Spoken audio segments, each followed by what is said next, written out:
तमिलनाडु सरकार में मंत्री उदयनिधि स्टालिन को सनातन विरोधी बयान पर सुप्रीम कोर्ट से जमकर फटकार लगी। दरअसल करुणानिधि के पोते और मुख्यमंत्री स्टालिन के बेटे उदयनिधि स्टालिन ने कुछ वक्त पहले सनातन धर्म की तुलना डेंगू और मलेरिया से करते हुए इसके विरोध नहीं बल्कि उन्मूलन की बात कही थी।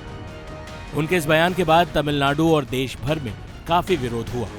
उनके ऊपर कई राज्यों में मुकदमे दर्ज हुए।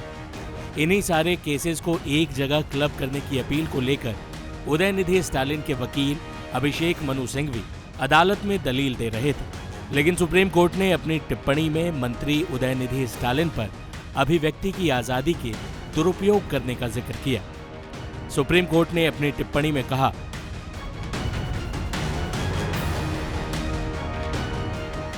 आपने 19(1)(a) और 25 के तहत अपने अधिकारों का दुरुपयोग किया है। आप जानते हैं कि आपने क्या कहा है। आपको इसके नतीजे का एहसास होना चाहिए था। आप एक मंत्री हैं, कोई आम आदमी नहीं। साथ ही सुप्रीम कोर्ट ने सुझाव देते हुए कहा कि उदयनिधि हाई कोर्ट का भी रुख कर सकते हैं।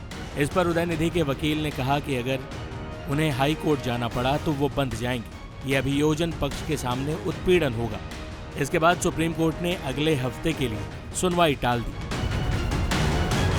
अब आपको ये भी बता दें कि उदयनिधि स्टालिन ने असल में कहा क्या था।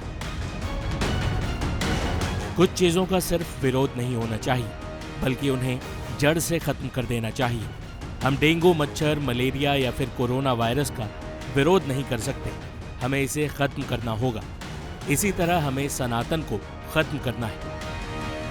उदयनिधि के इस बयान के बाद तमिलनाडु बीजेपी प्रमुख के अन्नामलाई ने उदयनिधि की जमकर क्लास लगाई थी। Now you believe, since you have the power in hand and you are brazen enough to say we want to eradicate, it only shows what is the level of mindset they have and the kind of intelligence they have in their mind. Now Mr. Udayanidhi Stalin and all the DMK people have to understand, Mughals tried, they couldn't do it. East India Company tried, they couldn't do it. The Christian missionaries who came only to southern part of India, specifically to Tirunelveli, to parts of Kanchipuram, Chennai, they tried their best in the late 1800s. They couldn't abolish it. Who's Udayanidhi Stalin to abolish Sanatana Dharma? It can never be abolished. And it only shows this government is essentially anti-Hindu. DMK government has got a visceral hatred for Hindu. फिलहाल supreme court की फटकार के बाद उम्मीद है कि राजनीतिक विरासत वाले उदयनिधि स्टालिन इस तरह की बयानबाजी से परहेज करेंगे। टाइम्स नाउ नव भारत डिजिटल की रिपोर्ट।